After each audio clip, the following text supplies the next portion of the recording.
Let's talk about some college football. Yes, it's off season, but football is never done. There's hardly ever an off season.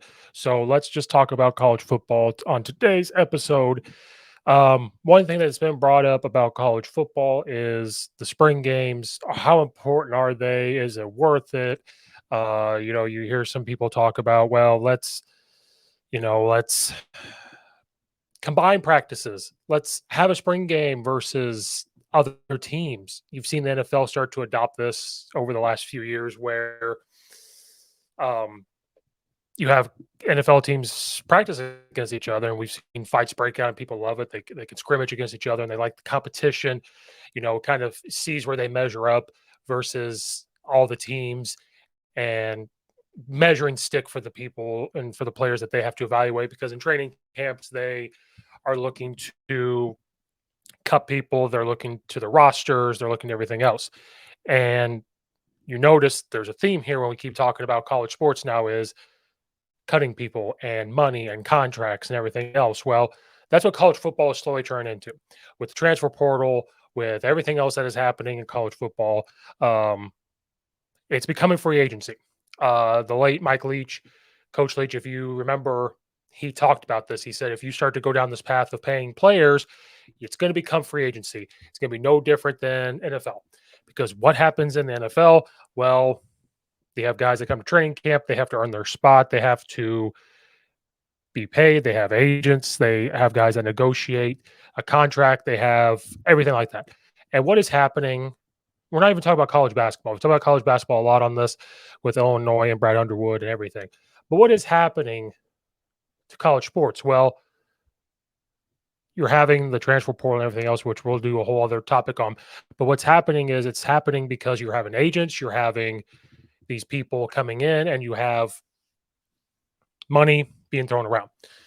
But that's a whole other part of this conversation. But the conversation is spring ball. What's the point of it? Does it get people hurt? Does it do this? Does it do that? Spring ball has an importance because it allows the coaches to kind of see what they're going to have going into the summer and what they plan on doing, especially when you have new defensive coordinators, new offensive coordinators, especially a new head coach. But when you're installing new things, it allows in the spring to see who you have that's going to be coming into the summer. And it allows you to see how to plan for the summer. If you plan on doing a specific offense or defense and you've been practicing it during the spring, it allows you to see, okay, can we actually handle running this type of offense? Can our players actually handle doing some of these things? And then allows you in the summer to reevaluate saying, okay, we don't want to redo everything that we're doing in the spring, or we don't want to completely throw out this offense, but what tweaks do we have to make? Now you have major film on these guys. It allows team camaraderie to come around. And that's why spring is very important. Um, you can't really worry about the injury thing all the time. There are some moments where you can sit there and say, okay, we're worried about injuries, and it makes sense to worry about injuries. But I think, if you're doing things safe, which football has become way more safer, at least at the high school level, it's become way more safer than when we all played. We had the 2 a days, some 3 a days, and everything, and it's become way more safe. It's become smarter. You had to earn water breaks. You had to do these things. Well, now it's become we look for ways to give them extra water and things like that. That the equipment is way safer. The way you teach things is way safer. Everything is way more safer than ever before. So these people that are coming out talking about, well, spring ball is boring. What's the point of practice? What's the point of watching your team, your number one offense, going against the number one defense? And so it's been brought up, hey, what if they practice against another team? What if they scrimmage a different team? And people love that because it could be a money maker, obviously, because you're selling tickets.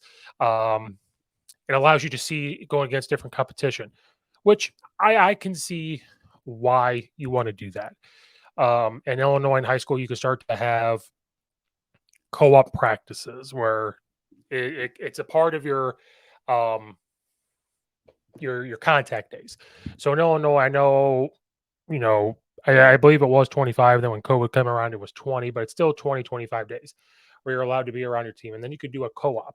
But here's the difference though. In a co-op practice, you can go competition. You can do 7-on-7, but you can't full on like scrimmage. You can't full on do any of those things. It's talked about in Illinois at least to maybe have some type of scrimmage game, anything else.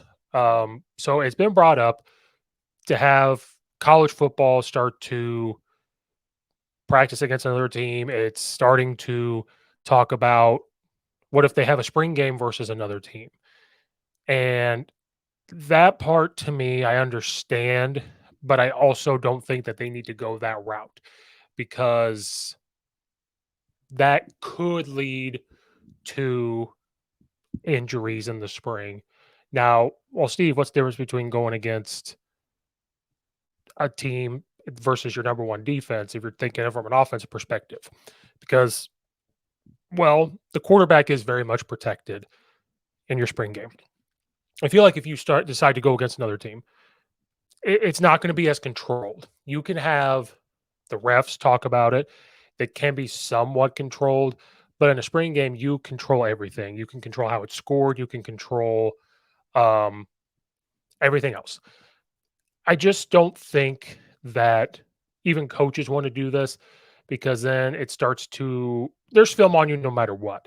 But I think then it opens up film for everybody. Now in a spring game, you don't open up everything. There's if you're coming into a year and you're going to be an inside zone team, wide zone team, and you've got different wrinkles and you've got different gap schemes. Well, you're not going to show everything. You might come in with, hey, we're going to run these 2 run plays. We're going to run like these 6 passes, only these formations, like whatever. This is what we're going to do because it's going to be on YouTube. Somebody's going to get a hold of it. And so we don't want to show everything. Somebody's going to come to the game, that we're playing for the first time. I don't think that it will be a very controlled scrimmage. I don't think that kids are going to be able to control emotions if it starts chirping and then they start to go full go and then your star quarterback gets hurt, your star wide receiver gets hurt. And so I go back to, well, we can't always worry about injuries. Well, I think you can worry about injuries if you start to get into that situation where it's a hard thing to control. You can do it in the NFL because it's very much controlled. These are professionals, they understand. And if you watch a spring game in college, it's very much controlled by the head coach.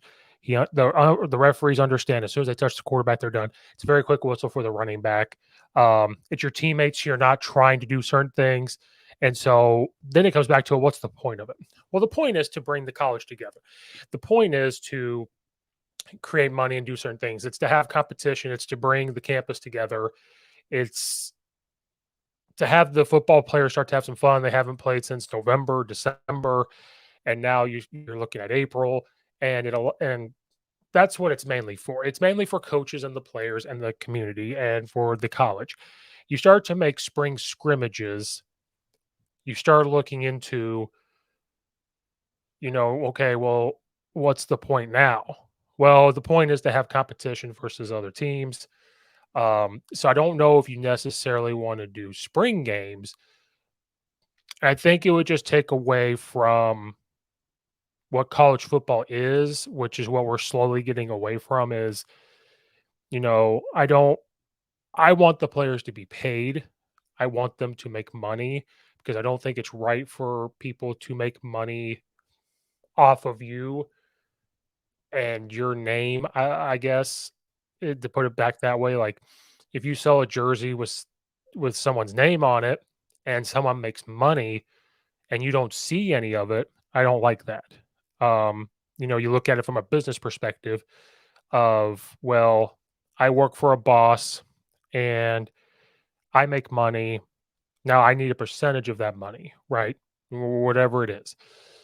I believe that for college athletes, because you look at coaches making millions of dollars, some making hundreds of thousands of dollars. Now, not all of them. I think that's another misconception is that every single coach makes millions and millions of dollars.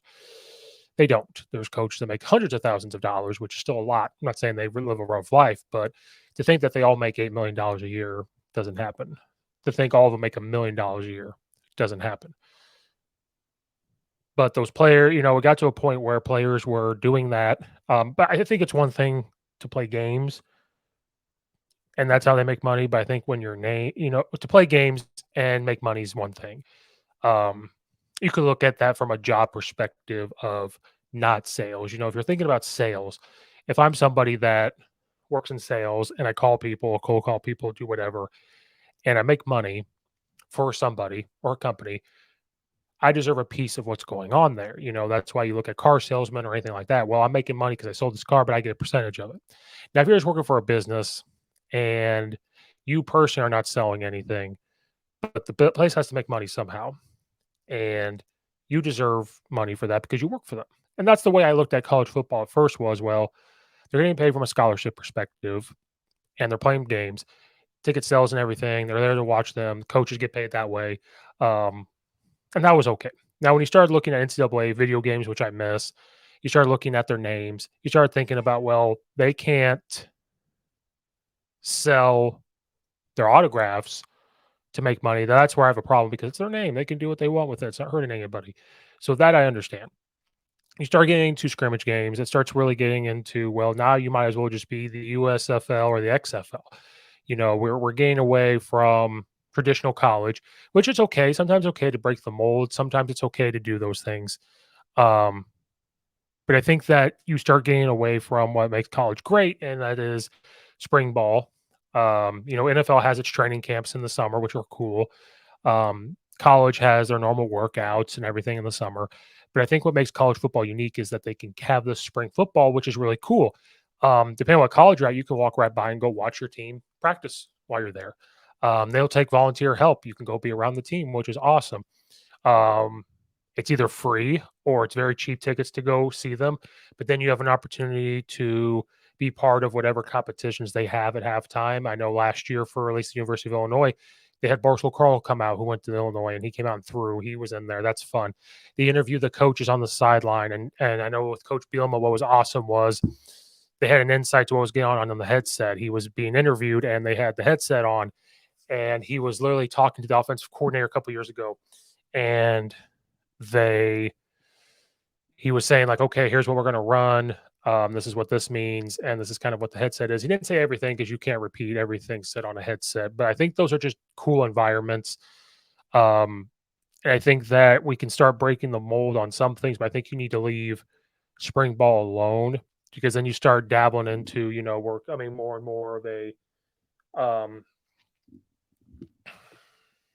professional types model than ever before with everything going on, which is fine. But let's try to keep some of the traditions alive with football. And also, it allows recruits. And this is the biggest part. The other stuff people can disagree with me on.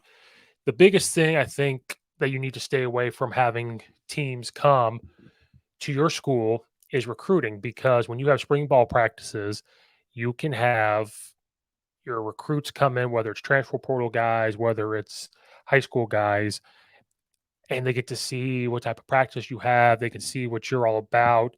They can see how you run things and do all of that. The thing that you don't want to do is imagine being Auburn. Now, they wouldn't do this, but just imagine being Auburn. And then you go to Alabama because you're like, well, I want to show Alabama how I'm going to do this year, which this won't happen. And Nick Saban knows you got recruits coming and they do something cool. And then Nick Saban can steal your recruits. You know what I mean? So it just we talked to before that anybody has ever gotten paid before anything like that. They talked about the dirty side of recruiting, which a lot of coaches do. Now you're going to dabble into that. Now, if you start having different guys come to your practices, you'd have to put a clamp on and say you can't have recruits show up. Well, that doesn't help the coaches because you're dealing with you're dealing with transfer portal, you're dealing with high school guys that are undecided, and you're making that final push to get them to sign. You're getting that final push to do those things, and it just adds more headaches to everything. So we need to leave spring ball alone. Just continue to let it happen with just the school. Have your spring game, which I love spring games. I love watching them. It gives you an insight to what they do. Um, when I went to EIU, I loved watching those. I've never been able to go to the University of Illinois, but I try to watch it. Like, it's funny, you make a point to watch those games, even if they're not playing against another team, because it's really exciting to see what your team can do. And again, what is scrimmaging another team in the spring give you? Because in NFL, you have the preseason where you go play teams, and it kind of gives you a small insight to what you have and the atmosphere for younger guys and everything else. But so if you're going to do something like that, wait till you get to the season where you go do like a scrimmage game. Doing it in the spring doesn't really do anything because it helps you personally, but you have months after that if you decide to do like a scrimmage in the spring. Scrimmage games to me, months and months in advance against another team don't make sense. It makes sense for you against yourselves because it's a controlled environment where you do overcoaching at that point and everything, and then it allows your guys to have some confidence because if you go against another team, they get into their heads, they're making these mistakes. So I just think that we need to start just leave it alone. We're dealing with the name, image, and likeness. We're dealing with, which is cool. I want them to get paid, but we're dealing with this transfer portal stuff, recruiting. You're dealing with these coaches putting extra hours. Just just leave the spring stuff alone, and I think it'll be okay. And just keep it the way it is. I don't care if people think it's boring or not. A lot of people like it, like me, and love it. So just leave it alone. It should be fine, or will be fine. Just just stop. Just we don't need to keep to dabbling into the minor league profession, and it creates competition. And you're already going to get competition from playing number one offense versus number one defense and everything else. So you're getting competition, you're getting those things. So let's just leave it at that, and leave that part of college football alone. Um, thank you guys. That will do for this episode. Thank you guys for watching and or listening. Please make sure you like and subscribe on YouTube, follow and rate it. I really need a lot of those likes for the video. So if you just don't even watch the full thing, like it, please. If you got to this point, appreciate it. Leave a 5-star review on Apple and iTunes, helps tremendously. Leave a comment in the comment section down below. Um, Check out all the affiliates in the description below, of course. Check out Twitter at Coach_Steve72 on Twitter, and the Facebook page at Coach Steve Show on Facebook as well. Slowly upgrading some things, different camera, different microphone. So we're getting there. Have some things in the works, breaking down Chicago Bears film and stuff. So be on the lookout for that type of stuff. So thank you guys again for watching or listening. This is Coach Steve, and we will see you guys next time.